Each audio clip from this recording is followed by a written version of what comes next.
What's up guys, Rideshare guy here, and today I've got a video about what's the furthest distance you should drive to pick up a passenger. So for a lot of drivers, you're probably aware, that most of the time you're pretty busy out there, right? You're getting rides, maybe only waiting a few minutes and they're pretty close by. But what about when you're not busy? Maybe you're in a smaller or more of a mid-sized market and the request volume isn't quite there, right? Maybe you're driving during times when it's slower. Should you still accept the rides that have a really long, ETA, basically the time, that once you accept the ride, how long it's going to take you to get to the passenger? That's what we call ETA. So obviously if it's 5 to 10 minutes before you'll get there, 5 to 10 minute ETA, probably go ahead, pick them up, no big deal. But it's when you start getting to that 10 to 15 minute ETA range, right? Especially when you get into the 15 to 25 minute ETA range. And this is one thing that I hear from a lot of Lyft drivers in smaller to mid-sized markets. There are a lot of 15 to 25 minute ETA pickups. I mean, honestly, that's when it becomes a much tougher choice because all of those miles that you have to drive to the passenger are going to be unpaid, right? You're not going to be paid for driving 25 minutes to go pick up a passenger. And if you do a $4 ride once you get there and get paid $2.40, that probably wasn't worth your time, and you may have actually even legitimately lost money on that ride. So here are a few things to think about when you're kind of deciding, should you accept kind of a longer ETA ride or not? Now, the first thing is if you're on guarantees, right? Now, if you're on guarantees, most of the time you want to accept basically every ride, regardless of the ETA, because you have to accept a certain number of trips. Usually it's 80 or 90% during guarantee times in order to get paid the hourly guarantee. You also want to make sure that you're going to hit the required number of trips per hour. So that's kind of another incentive to accept this ride. And basically, if you're doing something with guarantees, these long ETA pickups may not matter as much to you because you're just going to want to go out and accept every ride. Now, the other thing to consider is your acceptance rate, right? When kind of deciding whether or not to accept these long ETAs. In general, you need to maintain around an 80% acceptance rate, right? So you have to accept 80%, around 80% or higher of all the Uber calls, all the Lyft calls that you get, right, in order to stay active. If you're borderline on that 80%, maybe you dip below, maybe you're 60, 70%, you won't get deactivated immediately, but you'll probably get a bunch of warnings from Uber. You'll probably get a bunch of text messages saying, hey, your acceptance rate is dipping. We need you to turn this around, basically, right? And in this situation, you probably need to consider that, right, that you might have to take some of these longer ETAs if you're struggling with your acceptance rate. And some drivers will try some crazy stuff, like they'll go into airplane mode when they get a request in order to kind of avoid it and time it out.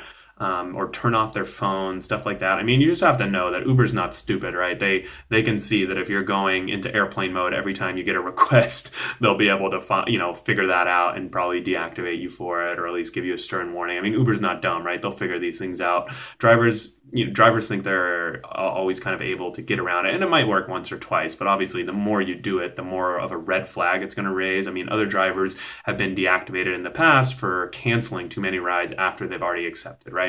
Uber also keeps an internal tracking or internal calculation of your cancellation rate. So that's once you've accepted a ride, what percentage of those rides are you canceling, right? Because obviously you don't want to do that. Uber doesn't want you to do that because it kind of screws up the passenger experience. So if you guys, let's say you are worried about your acceptance rate, right, but you don't want to do these long ETA pickups for whatever reason, you can always accept the ride and ask the passenger to cancel, right? You can call them and ask them, because if the passenger cancels within 5 minutes, in most cases at least, they won't be charged a cancellation fee, right? There are some cities where there's no cancellation fee. For the most part, though, most cities, almost every city has a cancellation fee. And as long as the passenger cancels within that first 5 minutes after you accept the ride, they won't be charged a cancellation fee. Personally, I've called passengers before and let them know, hey, I'm 20 to 30 minutes away.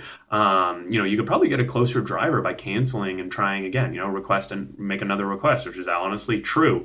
If the passenger cancels, it won't count against you as a driver, right? It won't affect your acceptance rate. It won't affect your cancellation rate. So that's why, it's a strategy that you accept the ride and then ask the passenger to cancel within 5 minutes. Just explain to them how it works. And if they do end up canceling after 5 minutes, you should still get a payout for it if your city has cancellation fees.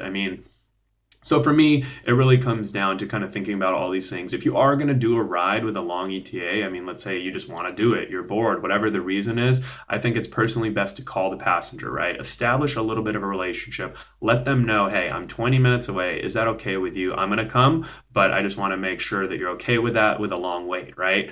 And then also maybe even mention that you don't get paid for driving all the way out there, right? Kind of make them feel guilty a little bit, honestly, because that way it's going to be a lot harder for them to cancel when you're halfway out there, or, and you don't get paid for driving all the way out there. You can let them know, and then that way, hopefully they won't cancel on you since you've made the small connection. Hold them a little bit accountable. Who knows? You may even get a little tip out of it.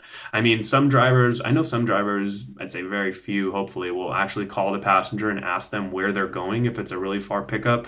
Personally, I'm not really comfortable with doing that. I would rather just not do the ride. It's a little bit too slimy, and I think that's kind of what taxis got a really bad name for, and kind of puts just a bad name in general out for Uber drivers. So at the end of the day, really though, I mean, I think you really have to think about it like this is your business, and you need to take the rides that are going to be the most profitable, right? It may not make sense to do 20 to 30 minute ETA pickups. It's great for Uber because they get all these unpaid miles off of you, and then a passenger might go do a $5 ride, and the passenger and Uber make money and they're all happy. But for you as a business owner, you really have to think about it, what's best for yourself, right? And kind of balance that. You don't want to screw over the passenger, you don't want to screw over Uber, but at the same time, you probably should be compensated for all that extra distance, and you're not. So that's the thing you really have to take into account, right? I mean, personally, I think that you should be compensated extra for anything that's a 15 to 30 minute ETA. Anytime you have to drive, 10, 15 minutes or more, basically, you should be compensated extra. I mean, that makes sense to me. I don't really see Uber doing that anytime soon. So for now, you just have to really think about the rides you're taking, which rides you're accepting, which rides you're canceling, and all that good stuff. So definitely by now, you should think about, kind of where the pickup location, when you're doing this, think about the pickup location. What are the chances of you getting a longer ride when you get there? And hopefully, a lot of what I talked about today will help you guys run your business a little smoother, a little more efficient, and make you guys more profitable too. So if you have any questions about this, definitely feel free to leave them below. Feel free to like, comment, subscribe. I'll definitely try to get back to you as soon as I can. All right, take care, guys.